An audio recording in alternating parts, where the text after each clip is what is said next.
So, hello guys! Ngayon ay samahan niyo naman akong magluto ng adobong sitaw. At meron ako dito nitong pork na may taba-taba. And then, yung sitaw, nabili ko siya kahapon sa may Indian shop. And then, bawang at sibuyas. Una ay maglagay muna tayo ng kunting mantika. Sakto pa, ubos na rin yung mantika namin. Tapos, ilagay na natin itong pork.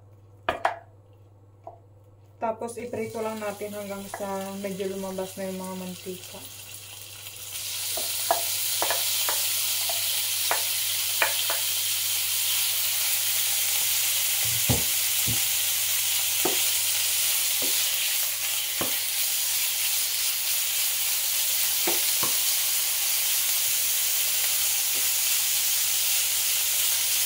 Iprito lang natin yung pork hanggang sa mag-golden brown.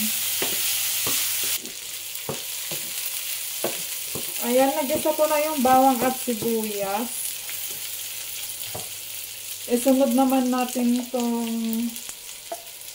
sitaw.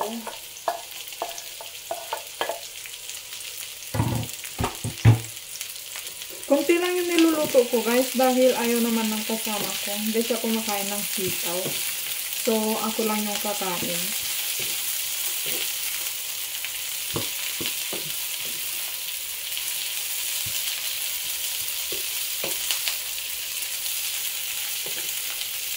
Igisa lang natin ng konti itong sitaw and then maglalagay na tayo ng toyo.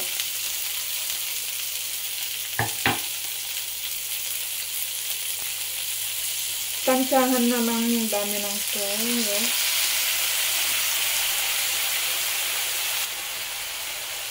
Maglalagay din ako ng konting oyster sauce. Pampalasa.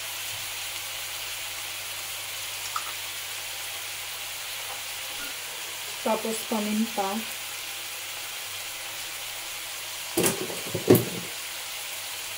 At konting seasoning.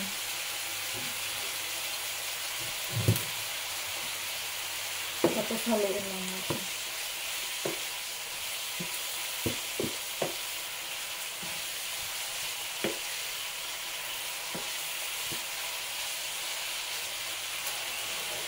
Maglalagay din ako ng konting asukal dahil gusto ko yung medyo matamis-tamis na maalat tapos maanghang. So maglalagay din ako ng sili mamaya.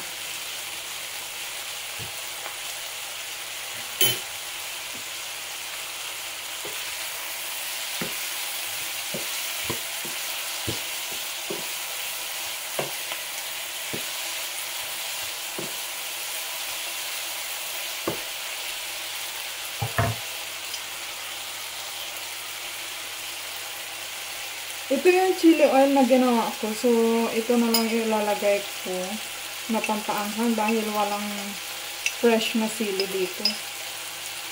So, konti lang.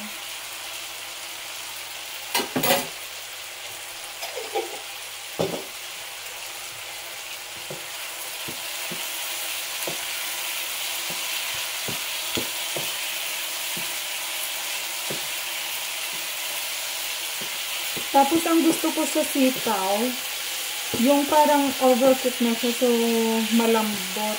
Hindi na rin ako maglalagay ng tubig para saucy siya at magmamantika-mantika. So, takpan muna natin.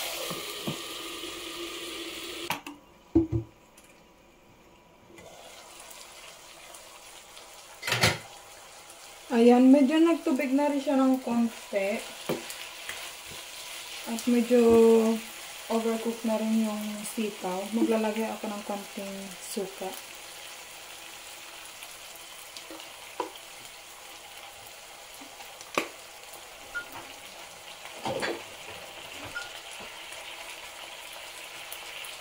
Tapos takpan ulit. And then lutuin lang natin siya ng 2 minutes na lang. At pwede nang iserve.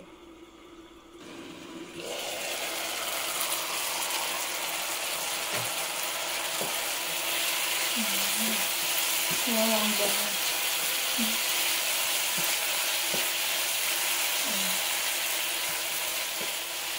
ito na siya. Tapos, may malamig akong kanin dito. Perfect ito.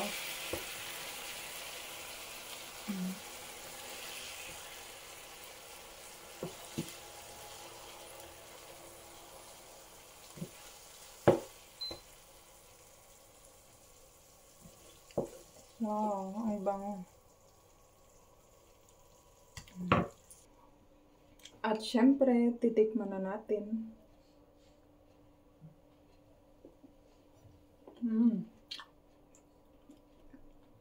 Saktong lambot na ng karne.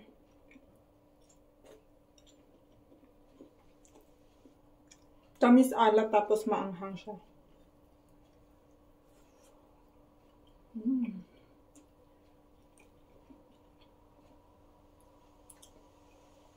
Ang sarap, guys.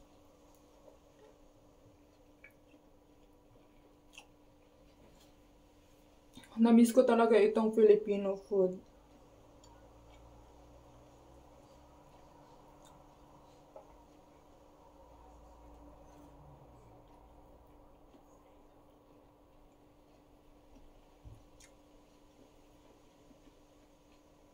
At syempre, mas masarap kumain kapag nakakamay.